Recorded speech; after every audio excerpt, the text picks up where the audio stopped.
The Rival Ghost, Part 1. By Brander Matthews. The good ship sped on her way across the calm Atlantic. It was an outward passage, according to the little charts which the company had charily distributed, but most of the passengers were homeward bound, after a summer of rest and recreation, and they were counting the days before they might hope to see Fire Island light. On the lee side of the boat, comfortably sheltered from the wind, and just by the door of the captain's room, which was theirs during the day, sat a little group of returning Americans. The Duchess, she was down on the purser's list as Mrs. Martin, but her friends and familiars called her the Duchess of Washington Square, and Baby Van Rensselaer, she was quite old enough to vote, had her sex been entitled to that duty, but as the younger of two sisters she was still the baby of the family. The Duchess and Baby Van Rensselaer were discussing the pleasant English voice and the not unpleasant English accent of a manly young lordling who was going to America for sport. Uncle Larry and Dear Jones were enticing each other into a bet on the ship's run of the morrow. "I'll give you 2-to-1 she don't make 420, said Dear Jones. "I'll take it," answered Uncle Larry. "We made 427 the 5th day last year." It was Uncle Larry's 17th visit to Europe, and this was therefore his 34th voyage. "And when did you get in?" asked Baby Van Rensselaer. "I don't care a bit about the run, so long as we get in soon. We crossed the bar Sunday night, just 7 days after we left Queenstown, and we dropped anchor off Quarantine at 3 o'clock on Monday morning. I hope we shan't do that this time. I can't seem to sleep any when the boat stops." "I can, but I didn't," continued Uncle Larry, "because my stateroom was the most forward in the boat, and the donkey engine that let down the anchor was right over my head." "So you got up and saw the sunrise over the bay," said Dear Jones, "with the electric lights of the city twinkling in the distance, and the first faint flush of the dawn in the east just over Fort Lafayette, and the rosy tinge which spread softly upward, and—" "Did you both come back together?" asked the Duchess. "Because he has crossed 34 times you must not suppose that he has a monopoly in sunrises," retorted Dear Jones. "No, this was my own sunrise, and a mighty pretty one it was, too." "I'm not matching sunrises with you," remarked Uncle Larry, calmly, "but I'm willing to back a merry jest called forth by my sunrise against any 2 merry jests called forth by yours. I confess reluctantly that my sunrise evoked no merry jest at all." Dear Jones was an honest man, and would scorn to invent a merry jest on the spur of the moment. "That's where my sunrise has the call," said Uncle Larry, complacently. "What was the merry jest?" was Baby Van Rensselaer's inquiry, the natural result of a feminine curiosity thus artistically excited. "Well, here it is. I was standing aft, near a patriotic American and a wandering Irishman, and the patriotic American rashly declared that you couldn't see a sunrise like that anywhere in Europe, and this gave the Irishman his chance, and he said, 'Sure ye don't have 'em here till we're through with 'em over there.'" "It is true," said Dear Jones, thoughtfully, "that they do have some things over there better than we do, for instance, umbrellas." "And gowns," added the Duchess. "And antiquities," this was Uncle Larry's contribution. "And we do have some things so much better in America," protested Baby Van Rensselaer, as yet uncorrupted by any worship of the effete monarchies of despotic Europe. "We make lots of things a great deal nicer than you can get them in Europe, especially ice cream." "And pretty girls," added Dear Jones, but he did not look at her. "And spooks," remarked Uncle Larry casually. "Spooks?" queried the Duchess. "Spooks. I maintain the word. Ghosts, if you like that better, or specters.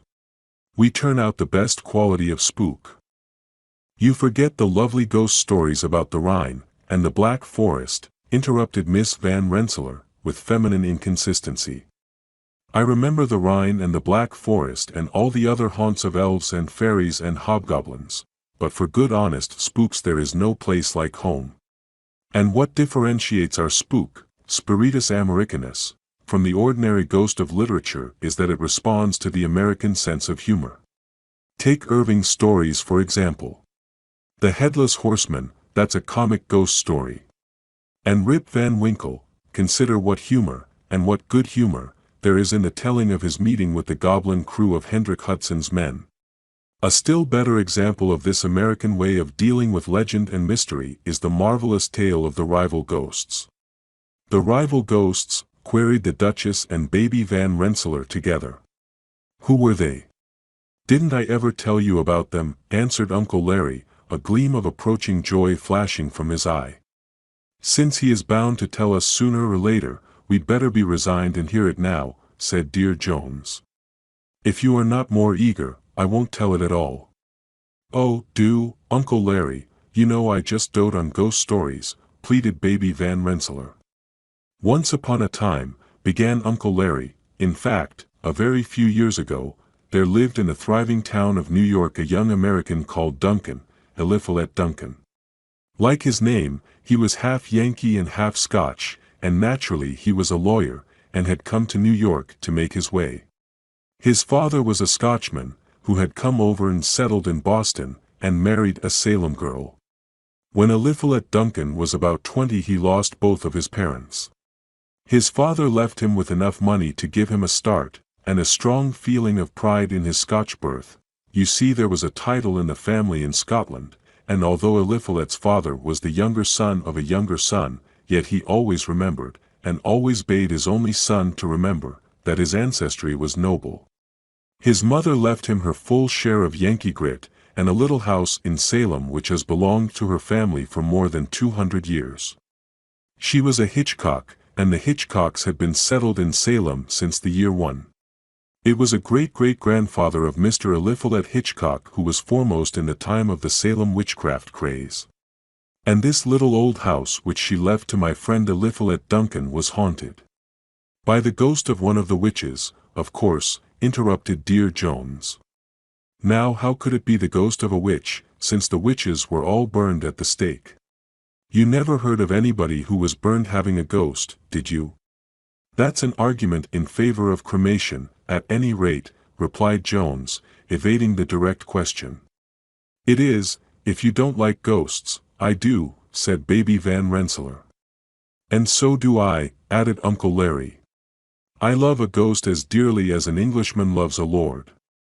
Go on with your story, said the Duchess, majestically overruling all extraneous discussion. This little old house at Salem was haunted, resumed Uncle Larry. And by a very distinguished ghost, or at least by a ghost with very remarkable attributes. What was he like? Asked Baby Van Rensselaer, with a premonitory shiver of anticipatory delight. It had a lot of peculiarities. In the first place, it never appeared to the master of the house. Mostly it confined its visitations to unwelcome guests. In the course of the last 100 years it had frightened away 4 successive mothers-in-law, while never intruding on the head of the household. I guess that ghost had been one of the boys when he was alive and in the flesh. This was Dear Jones's contribution to the telling of the tale. In the second place, continued Uncle Larry, it never frightened anybody the first time it appeared. Only on the second visit were the ghost-seers scared, but then they were scared enough for twice, and they rarely mustered up courage enough to risk a third interview. One of the most curious characteristics of this well-meaning spook was that it had no face, or at least that nobody ever saw its face. Perhaps he kept his countenance veiled, queried the Duchess, who was beginning to remember that she never did like ghost stories. That was what I was never able to find out.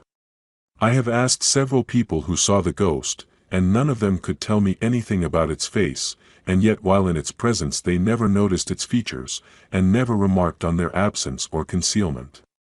It was only afterward when they tried to recall calmly all the circumstances of meeting with the mysterious stranger, that they became aware that they had not seen its face. And they could not say whether the features were covered, or whether they were wanting, or what the trouble was. They knew only that the face was never seen. And no matter how often they might see it, they never fathomed this mystery. To this day nobody knows whether the ghost which used to haunt the little old house in Salem had a face, or what manner of face it had. How awfully weird, said Baby Van Rensselaer. And why did the ghost go away? I haven't said it went away, answered Uncle Larry, with much dignity. But you said it used to haunt the little old house at Salem, so I supposed it had moved. Didn't it? You shall be told in due time. Eliphalet Duncan used to spend most of his summer vacations at Salem, and the ghost never bothered him at all, for he was the master of the house, much to his disgust, too, because he wanted to see for himself the mysterious tenant at will of his property. But he never saw it, never.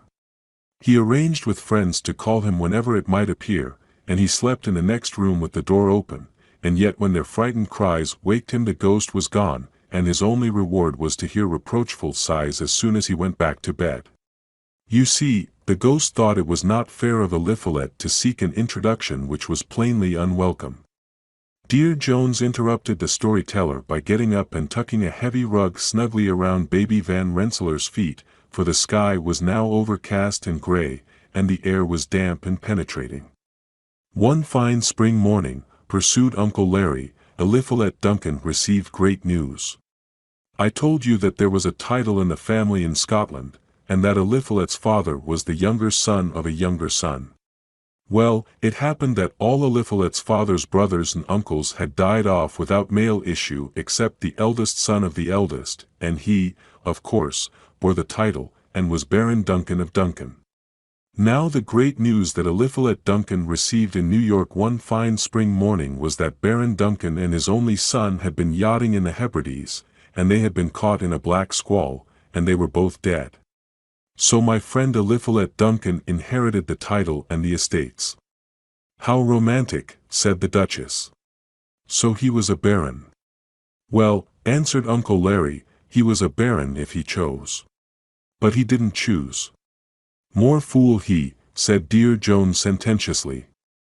Well, answered Uncle Larry, I'm not so sure of that. You see, Eliphalet Duncan was half Scotch and half Yankee, and he had two eyes to the main chance. He held his tongue about his windfall of luck until he could find out whether the Scotch estates were enough to keep up the Scotch title. He soon discovered that they were not, and that the late Lord Duncan, having married money, kept up such state as he could out of the revenues of the dowry of Lady Duncan. And Eliphalet, he decided that he would rather be a well-fed lawyer in New York, living comfortably on his practice, than a starving lord in Scotland, living scantily on his title. But he kept his title, asked the Duchess. Well, answered Uncle Larry, he kept it quiet. I knew it, and a friend or two more. But Eliphalet was a sight too smart to put Baron Duncan of Duncan, attorney and counselor at law, on his shingle. What has all this got to do with your ghost? Asked Dear Jones pertinently. Nothing with that ghost, but a good deal with another ghost. Eliphalet was very learned in spirit lore, perhaps because he owned the haunted house at Salem, perhaps because he was a Scotchman by descent. At all events, he had made a special study of the wraiths and white ladies and banshees and bogies of all kinds whose sayings and doings and warnings are recorded in the annals of the Scottish nobility. In fact, he was acquainted with the habits of every reputable spook in the Scotch peerage. And he knew that there was a Duncan ghost attached to the person of the holder of the title of Baron Duncan of Duncan. So, besides being the owner of a haunted house in Salem, he was also a haunted man in Scotland, asked baby Van Rensselaer. Just so. But the Scotch ghost was not unpleasant, like the Salem ghost, although it had one peculiarity in common with its transatlantic fellow spook. It never appeared to the holder of the title, just as the other never was visible to the owner of the house. In fact, the Duncan ghost was never seen at all. It was a guardian angel only. Its sole duty was to be in personal attendance on Baron Duncan of Duncan, and to warn him of impending evil. The traditions of the house told that the barons of Duncan had again and again felt a premonition of ill fortune. Some of them had yielded and withdrawn from the venture they had undertaken, and it had failed dismally. Some had been obstinate, and had hardened their hearts, and had gone on reckless of defeat and to death. In no case had a Lord Duncan been exposed to peril without fair warning.